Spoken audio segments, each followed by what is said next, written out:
supaya mereka lebih tahu dan mencintai lah ya. Paham dengan bukan hanya mencintai, harus memiliki, rasa memiliki ya. Kalau cuma mencintai kan, kalau nggak memiliki.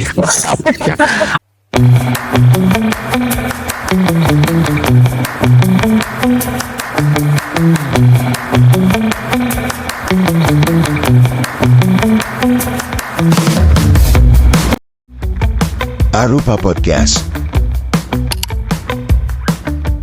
Selamat pagi teman-teman, selamat datang di podcast Arupa.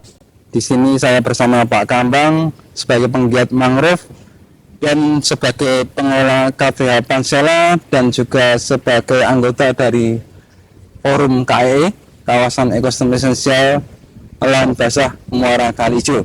Selamat pagi Pak Kambang. Selamat pagi. Pripun kabarnya Pak? Alhamdulillah baik. Siap Pak. Iya Pak Kambang, niki luar biasa ya kalau kita lihat di sini gitu.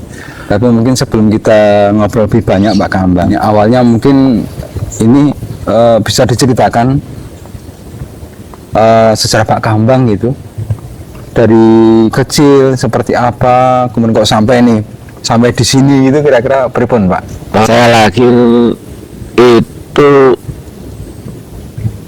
kenapa dinamakan Kambang? Oh iya, ya. Menarik ini Pak. Itu kenapa dinamakan Kambang? Ya. Itu saya lahir itu masih waktu itu ibu saya ke rumah mertua dan di rumah mertua itu lahiran.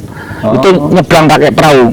Nah, nyebrang pakai perahu ini kan belum ada jembatan, belum ada itu. Nah, pulangnya kan naik perahu. Saya belum dikasih nama dan dikasih nama Kambang. Gitu. Karena naik perahu dulu gitu. Saya lahir.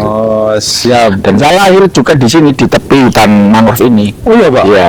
Ini kan berbatasan dengan itu kampung saya di sini. Oh, ngoten berarti. Kalau belakang rumah itu udah ini mangrove. Ya, Pak. Tapi kami dulu juga belum tahu apa itu mangrove. Cuma di situ ada beberapa jenis mangrove-nya. Tapi dulu sudah ada mangrove-nya. Tapi nggak tahu. Ini kan ada nipah ada, ini apa sini ada. Oh gitu. Nah kalau mangrove di sini apa saja sih Pak? Kalau di sini jenis-jenisnya ada sekitar 25 jenis. Apa ya endemiknya atau yang asli itu sekitar 7. Untuk yang Pak Kambang tadi jenengan cerita dulu sudah ada mangrove. Nah, ini sejarah mangrove dulu di sini seperti apa Pak? Gimana Pak sejarahnya? Ya sejarah mangrove ini kalau selain endemik itu kan ada yang beberapa lah belum di itu. Jadi masih ada nipah, jeruju aja itu yang berupa semak-semak aja. Yang Rhizophora belum ada. Nah ini sejarahnya itu dari masyarakat itu sendiri. Oh gitu. Ya dari untuk menguat pematang tambak itu di sini dari tahun 80-an udah ada. Pematang tambak gitu. Ya untuk penguat pematang tambak. Setelah ini tambak-tambak itu terbengkalai ya. Ini masyarakat di sekitar desa ayah ini memanfaatkan tambak-tambak yang sudah nggak dipakai itu ditanamin mangrove untuk kayu bakar sebenarnya. Nah, ya makanya ini ditanam untuk ditebang oleh masyarakat itu. Kalau saat ini kami merasa mengaturkan banyak terima kasih kepada masyarakat itu sendiri karena masyarakat itu yang punya inisiatif menanam mangrove di sini. Berarti yang punya inisiatif masyarakat ya. Walaupun untuk kebutuhan kayu bakar itu ya. Tapi setelah itu kan kita edukasi tentang apa sih itu mangrove dan fungsinya gitu kan. Jadi mereka sadar sekarang bahwa mangrove itu sangat penting untuk kehidupan mereka dan untuk bearing atau alung-alung angin atau tsunami gitu kan. Pernah kena tsunami di sini.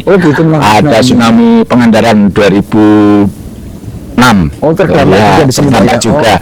Tapi di sini alhamdulillah nggak kenapa-apa karena ada mangrove-nya sebagai bearingnya itu. Berarti sudah merasakan dampaknya ya Pak ya. Oke, tidak seperti Pangandaran yang parah mungkin Pak ya. Ya, seperti desa-desa sebelah itu kan para Cilacap. Itu kena ya Pak ya. Oke. Menarik tadi Pak untuk yang jenengan katakan tadi bagaimana kemudian masyarakat sendiri ya yang kemudian mengelola.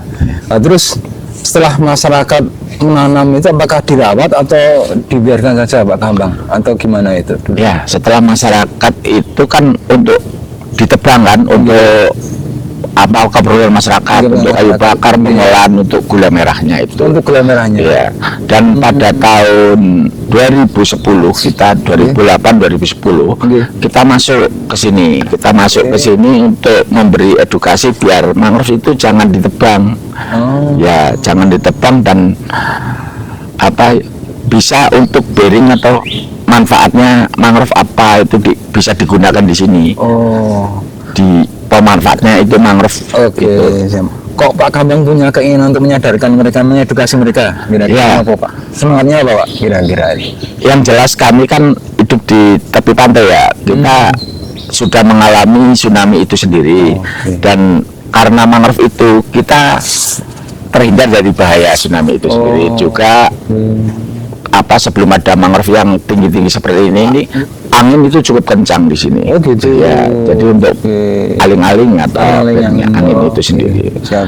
Juga apa ya, ada manfaat-manfaat mangrove lainnya. Misalnya ada banyak-banyak ikan kecil, kepiting itu banyak. Untuk dikonsumsi Pak ya itu. Ya, untuk kalau saat ini sih kita jual. Dijual. Siap. Manfaatnya ya luar biasa Pak ya berarti ya berkaitan dengan itu. Terus mungkin dulu ada nggak sih Pak ketika pasang gitu sebelum ada mangrove terus sampai di rumah-rumah sampai di persawahan itu pernah terjadi nggak Pak itu? Oh ya pernah terjadi juga ya. Apa ya? Jalan raya ya depan pasar itu. Dulu itu 1 lutut. Oh ya? Ya. Pas pasang. Kayak seperti kayak pasang kayak gini 1 lutut. Ini kan mau pasang ini sebentar lagi tinggi nih. Mungkin 1 jam lagi kita sudah di dalam air. Ya. Itu tahun berapa itu Pak? Pas kira-kira itu Pak? Itu sekitar tahun 80-an, 85-an itu masih. 85 masih ya. Itu pas sebelum mangrove jadi rapat ya, ini belum. Ya, sebelum itu, sebelum mangrove ada. Kita mangrove sudah jadi itu kan sekitar 2000-an. Udah mulai 2000-an jadi. Ya, 2000-an udah mulai jadi. Makanya 2006 ada tsunami, kita masih terlindungi mangrove. Gitu. Terus untuk yang itu Pak, kan dulu masyarakat nanam sendiri Pak ya. Berarti jenisnya yang ada di situ Pak ya berarti ya. Ya, kalau waktu itu kan ada tokoh masyarakat itu yang ngambil dari Cilacap. Jenisnya ini Rhizophora. Dan kenapa Rhizophora paling banyak karena di situ Rhizophora saja yang gampang ditanam. Kan tinggal diambil propagulnya, tinggal ditancap-tancapkan, udah itu aja jadi. Cilacap gitu Pak ya, Rhizophora. Jadi yang dulu cuma nipah dan sebagainya Pak ya. Ya, nipah, terus kayu ini, jeruju, terus cakar ayam, bogeman. Nah, apa itu cakar ayam? Cakar ayam itu bahasa lokal sini. Bahasa lokal. Kalau kita lihat ini ya seperti tanaman ini yang ini Pak. Ya, Avicennia alba ya. Bahasa lokal sini cakar ayam. Karena akarnya banyak. Banyak yang enggak gini Pak ya. Ya, ada yang ininya. Yang ada. Kalau yang bogeman itu Soneratia. Soneratia bogeman. Kalau kita tahunya cakar ayam, bogeman. Selain itu Pak untuk tadi abrasi dan sebagainya bisa dimanfaatkan yang lain betul Pak ini dari tanaman mangrove ini untuk apa gitu, dibuat apa gitu? Ya, ada beberapa kayaknya sih semuanya bisa dimanfaatkan, cuma ini untuk apa dan yang lain juga beda-beda manfaatnya. Ya, kalau misalnya ini bisa untuk kopi. Untuk kopi? Ya. Ini Pak? Ya. Sini untuk kopi. Daunnya atau buahnya? Buahnya. Buahnya. Juga kalau nipah itu ya bisa pemanfaatan untuk gula merah. Terus daunnya untuk atap. Untuk atap, buahnya untuk manisan. Gitu. Itu bisa ada manfaatnya. Itu sudah dilakukan oleh teman-teman masyarakat di sini Pak ya? Iya. Kalau ya dari kelompok juga. Dari kelompok juga luar biasa. Ini kelompok Pak. Nah, ini kalau ada kelompok ini gimana nih Pak? Caranya Pak ada kelompok. Biar nyambung dengan tadi kira-kira Pak. Ya, ini kelompok datang ke sini itu setelah melihat perusakan atau penebangan dari masyarakat. Ya, memang masyarakat itu nggak salah juga sih menebang karena mereka menanam inisiatif sendiri karena kebutuhan untuk kayu bakar. Nah, setelah itu kami kok merasa wah ini apa ya namanya nggak baik ini karena fungsi-fungsinya tadi setelah ada tsunami bisa untuk boring atau untuk aling-aling tsunami itu sendiri. Nah kita masuk di sini masuk sebagai kelompok dulu itu KPL, kelompok peduli lingkungan. KPL Panselanya itu Pantai Selatan. Pansela itu Pantai Selatan. Itu masuk memberi pengetahuan lah mereka untuk biar jangan dirusak. Itu dengan apa ya, kita memberi edukasi tentang tsunami kemarin. Nah, dampaknya kan tahu sendiri, sebelah rusak, maksudnya sebelah desa atau mana itu rusak dan korbannya banyak. Maka dari itu kalau saat ini gampang, besok ada megatrust. Nah, ini malah semakin takut karena megatrust itu kan 20 meter. Betul. Ya itu. Makanya mereka ya kemarin ada itu nggak apa-apa. Jadi bisa dialihkan. Enggak. Sekarang kan banyak pabrik-pabrik kayu yang itu beli aja di sana malah lebih gampang, lebih murah. Makanya ini dibiarkan juga kami rawat. Makanya sekarang sudah bagus. Alhamdulillah ya Pak. Siap. Tadi KPL Pak, kelompok peduli lingkungan. Nah ini kenapa sih kok mereka latar belakang mereka itu apa? Kan ya kok bisa mereka latar belakang ini dari anak-anak jalanan. Anak-anak jalanan. Ini di apa ya, ada yayasan yang ada di desa ayah itu Nurani Bangsa. Kan udah ada mangrove ini. Udah ada buahnya. Nah, sambil ngambilin yang jatuh buahnya itu untuk ditanam. Minimal paling murah 1 orang 10 propagul. Kalau masuk 10 orang 10 propagul. Kan tiap hari itu main ke sini, ya enggak setiap hari. Kalau main ke sini minimal 1 orang 10 ya. Kalau main 5 orang kan sambil cari kepiting, sambil cari udang, sambil ambil propagul yang jatuh di tanah. Kalau yang belum tahu ya propagul apa itu, propagul itu apa ya, buah dari mangrove itu sendiri. Nanti itu jatuh, kalau secara alami jatuh itu akan tertancap di lumpur. Gitu. Tapi kalau yang nggak tertancap akan terbawa arus, dan yang nggak hidup. Nah itu diambil, kalau yang tersangkut-sangkut nanti ditancapkan ya. Cuma aja ditancapkan aja. Gitu Pak. Mudah ya Pak. Mudah. Oke. Jadi tidak sulit yang kita untuk melestarikan mangrove ini Pak ya. Iya, yang penting ada kemauan untuk menancapkan aja. Dari tadi dari yayasan tadi saya juga dengar mereka dari unsurnya dari Tagana dulu Pak ya, dari kalau yang itu ya memang itu dari awal-awal anak-anak yayasan. Dan kedua itu setelah berdiri kelompok ya, itu dari unsur-unsur apa ya, ada yang dari Tagana, ada yang dari masyarakat itu sendiri. Karena kami juga suatu tenaga apa relawan ada honornya, ada intansinya. Itu kalau nggak salah, kalau awal sebulannya 100.000 per bulan ya. Ada insentif kali itu kan Tagana kan apa relawan murni ya murni dari dinas sosial itu ada intensif. Kalau sekarang 250 per bulan. Tapi masih jalan itu Pak? Ya masih jalan. Tapi dalam perkembangannya Pak Gambang ya, ini kan ada Tagana, ada KTP Pansela, tidak kemudian berbenturan atau malah saling mendukung ini Pak Giat ya? Saling mendukung. Kan juga dari dinas juga mendukung, terutama sekarang itu dari CDK 8 Provinsi Jawa Tengah. Ini yang paling banyak berkontribusi di sini. Itu dari tiap tahun ada anggarannya dari sini. Terus tadi kembali yang tadi Pak Gambang, serja pengolahan udah bagus, kemudian ada Pansela. Setelah itu gimana Pak untuk pengembangan yang lain Pak? Ya. Selain untuk pembuatan makanan olahan tadi atau apa gitu, apa yang dikembangkan setelah itu, Pak? Ya, kita mengembangkan dulu juga pernah mengembangkan ekowisata. Ekowisata ya. Setelah ada beberapa bangunan di sini, kita swadaya dari kelompok. Ya, memang sih nggak semua urunan orang-orang tertentu lah. Ya, itu membuat trekking. Trekking jalan untuk menikmati suasana di dalam mangrove lah. Itu 2016. Kita jalan sih cuma dari 2015 sudah mulai jalan itu. Cuma pakai perahu susur. Dan karena kendala air surut ini nggak bisa jalan. Kita inisiatif pakai iuran, pakai swadaya kelompok itu. Nah, itu bikin trekking dari bambu dan kayu. Oh gitu.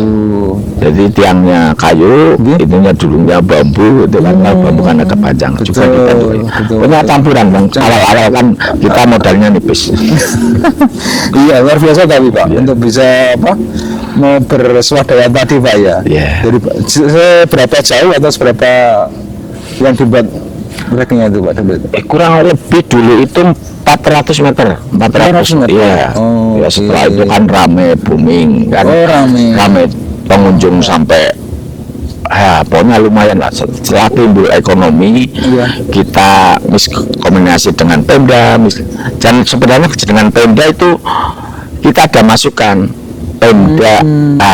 Pemda ada masukan dari kita. Tiket lewat Pemda ya. Alhamdulillah kita bisa membantu Pemda. Pemda yang biasanya nggak nutup akhir Lebaran nggak nutup itu alhamdulillah. Dari restoran enggak, dari karcis masuk ke sini kita karcis masuk dia mau masukkan ke mangrove ditarik mereka. Kita diam aja nggak apa-apa, kita bantu ke Pemda. Gitu. Setelah itu kan rame. Kita juga ada sedikit namanya yang jelas miskomunikasi dengan desa, dengan Pemda. Kita ada itu juga ada setelah itu ada penutupan juga. Ditutup ya. Ditutup menutup oleh dari JDK kalau nggak salah itu ditutup karena ada miskomunikasi dengan ada kurang lebih. Terus dibuka kembali setelah ada ini usaha-usaha lewat kolaborasi. Nah, pada saat itu terjadilah pembentukan kawasan ekosistem esensial. Itu kita untuk kolaborasi antara Pemda, masyarakat, kelompok. Nah, di sini aksinya kan siapa berbuat apa untuk bisa bergabung di sini. Berbagi peran Pak ya. Berbagi peran. Dan dari pemerintah itu juga sekarang ini nggak minta PAD. Minta PAD, yang penting hutannya lestari, masyarakatnya bisa menikmati hasilnya. Misalnya kalau wisata bisa meningkatkan ekonominya masyarakat itu sendiri. Siap. Tadi zaman keemasan sampai bisa nutup di anggaran memasukkan ke Pemda Pak gitu. Kemudian ada tadi miskomunikasi, itu gimana kondisinya? Terus berarti berhenti kan miskomunikasi kan ada konflik sedikit.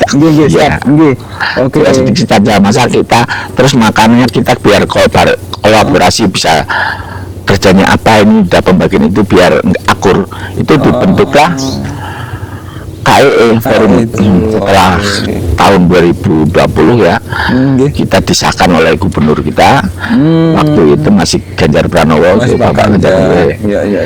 Terus dibentuklah pengelolaan KEE di sini dan masyarakat di sini sebagai pengelolanya langsung.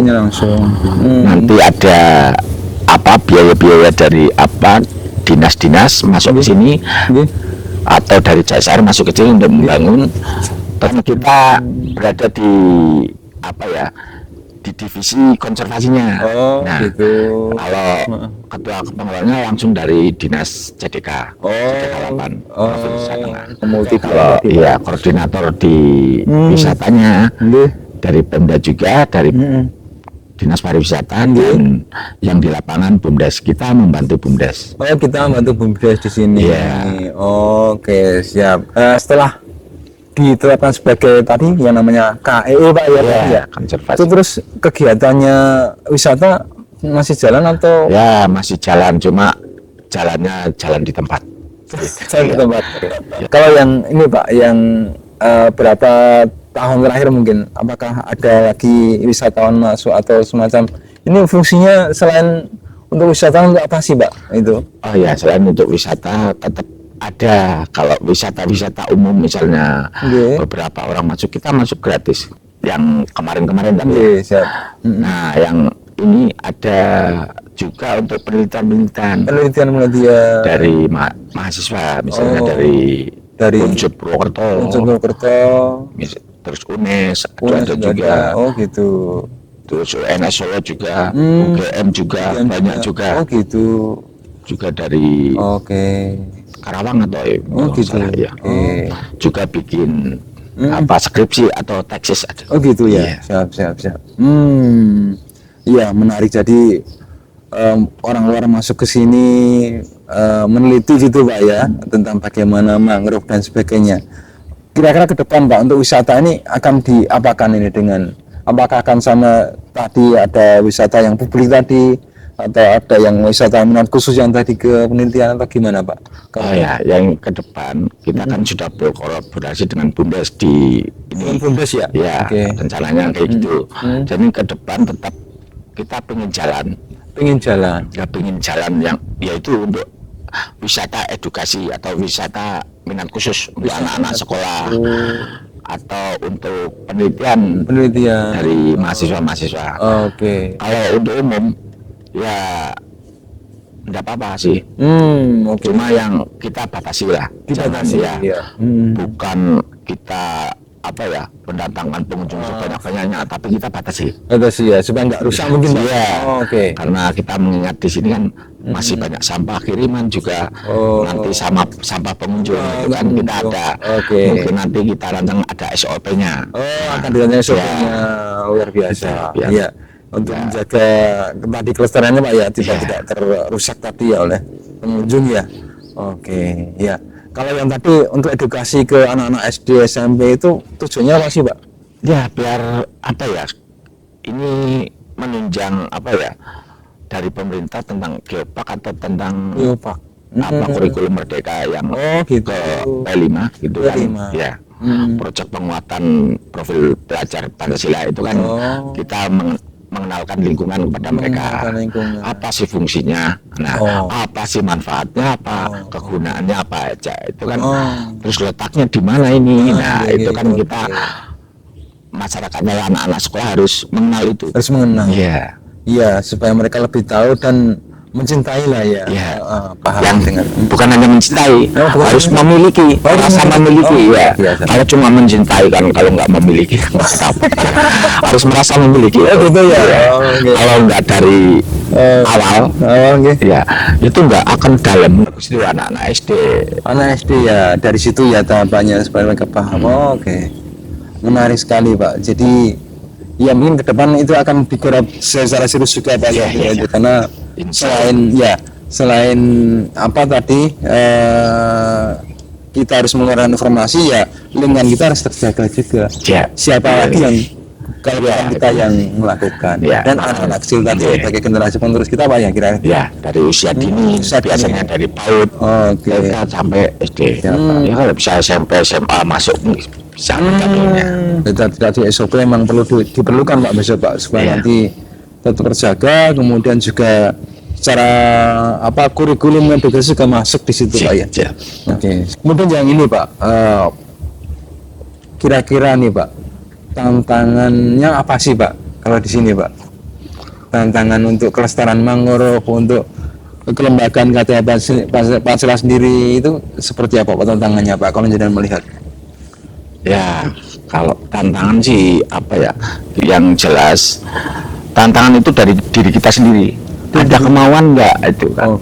Ada keikhlasan enggak? Keikhlasan penting. Itu tantangan itu semuanya dari diri sendiri. Makanya kita kan kita ini dari relawan-relawan sosial. Relawan, ya. Makanya bukan, kalau seperti ini kan sebelahnya tantangan dari kita sendiri.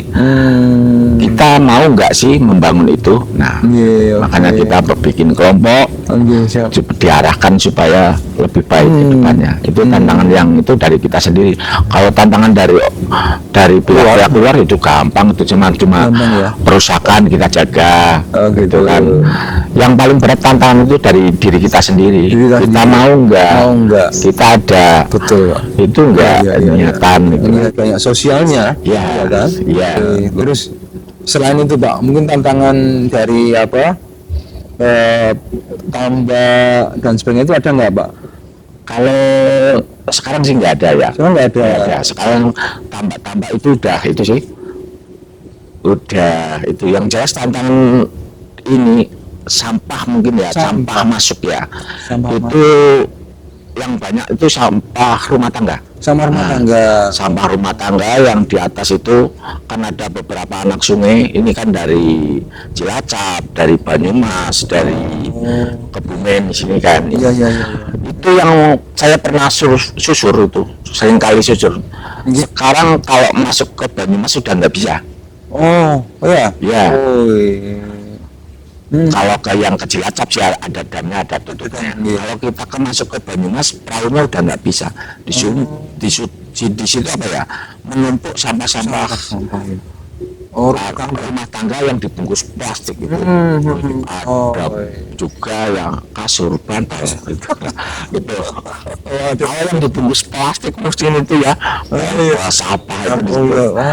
Kalau kita masuk ke atas itu ke mana, ke Dungeru, itu udah terhalang paralon, sudah sampai Dungeru saja itu masih bisa, itu. Tapi kan kalau belok kiri ke Banyumas nggak bisa. Karena itu ya. Terakhir kemarin 2 bulan atau 4 bulan kemarin ya, akhir tahun kalau nggak salah, saya masuk ke sana udah nggak bisa. Berarti sampah-sampah kiriman dan mungkin sampah-sampah itu tantangan yang terberat, itu sampah. Karena mungkin masyarakat belum dikasih tahu apa sih. Siap. Berarti memang cara membuang sampah yang baik. Betul. Itu memang perlu kesadaran bersama dari hulu. Yang atas sama yang di bawah Pak ya. Yang kita yang di hulu ini nggak kebagian sampahnya itu. Oke, terus kemudian harapan jenengan gimana Pak dengan mangrove ini, dengan yang mungkin kegiatan yang dilakukan gitu, harapannya seperti apa? Kalau harapan saya dengan adanya mangrove ini ya, mangrove ini itu apa ya, harapan saya itu bisa mendongkrak ekonomi masyarakat. Yang kedua bisa tetap lestari untuk anak cucu kita, karena mangrove ini bukan warisan ya, tapi titipan ini, titipan dari anak cucu. Nanti itu dikembalikan ke anak cucu masih bagus gitu. Jadi kita tidak menghabiskan tapi kita mewariskan. Jangan. Kalau harapan yang lain Pak, kira-kira untuk apa, untuk ini kira-kira mangrove ini bisa dimanfaatkan untuk kesetaraan masyarakat. Misalnya ada di sini ada sebuah wisata atau pengolahan dari hasil mangrove-nya itu sendiri. Yang penting bukan hasil kayunya, tapi hasil dari mangrove itu sendiri. Misalnya olahan ini kan bisa dibikin sirup, bisa juga dibikin sirup tepung, gitu Pak. Bisa kalau tepung kan bisa dibikin kue apa aja, bisa jenisnya macam-macam. Bisa juga bikin obat-obat. Ini kan mengandung banyak obat juga untuk lulur untuk kecantikan kulit, kecantikan wajah itu ya bisa. Sebenarnya ada kandungan di sini banyak. Juga gula merah bisa kan. Nah ini semoga mangrove ini bisa dimanfaatkan oleh masyarakat di sekitar dan menunjang ekonomi. Bukan hanya mangrove, terus wisatanya juga kedepannya bisa lebih baik lagi, masyarakat lebih akur lagi. tujuan kita Pak ya akur lagi gitu. Ya, bisa bekerja sama bareng, Hmm. bisa kolaborasi dan bisa membangun desa. Bangun desa Karena dari mangrove ini itu sendiri. dari mangrove, dari mangrove untuk desa. Menarik Pak. Siap. Tapi tidak lupa ya tadi untuk ya pengolahan wisata tadi tidak akan merusak mangrove-nya Pak ya. Oh, tidak. Tidak ya. Ya. Hmm. Ya kalau ada yang bilang kalau bikin apa ya batik, Oh iya Pak. Ya. Ya. itu batik lukis dari pewarna mangrove. Itu ada yang bilang wah itu merusak mangrove. Nah kita kan lihat aja itu kalau Pak ngambil akarnya bisa aja, tapi yang untuk indukannya. Misalnya. Kan ada indukan. Ya. Buahnya itu untuk pembibitan itu. Indukannya. Kalau indukannya kebanyakan akar, Ya. ya itu nggak bakalan buah. Enggak bakal. Ya makanya akarnya dipotong buat bahan itu Oh. pewarna batik itu kan. Oh, Ya, gitu. itu nggak merusak. Yang penting kita tahu cara pemakaiannya. Cara mereka. Ya. Oke. Lalu dipotong itu berbuah dan dia akan kemudian bertambah banyak gitu Pak ya. Iya, buahnya banyak dan kalau dipotong ya Iya. akarnya itu kalau dipotong itu akan tumbuh 2 minimal. Tumbuh 2. Nggak bakalan 1 2, bahkan 4 gitu kan. Oke, berarti dengan dipotong itu akan Iya, itu kan ada caranya. ada. Kalau menanam mangrove kan kita kegunaannya untuk apa? Kalau mitigasi kan lebih rapat. Oh, Ya. gitu. Kalau untuk indukan Indukan. kan diambil buahnya. Iya, iya betul. Ya, akarnya itu yang diambil untuk Oh, bahan-bahan itu. Untuk Oke, indukannya. siap. Karena diambil biar berbuah, buahnya biar lebih merapatkan Iya. lagi untuk mitigasi bencana. Ada lagi Pak Kambang mungkin harapan jenengan nih dengan apa ya?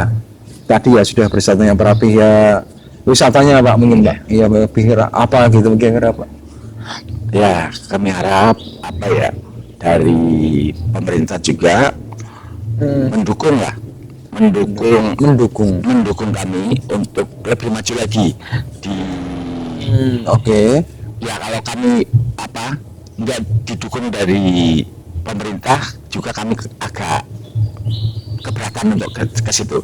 Nanti harapannya pemerintah bisa mendukung kami untuk kegiatan di mangrove ini, di wisata ataupun di lingkungannya itu sendiri. Jadi kita kan bergerak bukan di wisatanya saja, tapi di lingkungannya.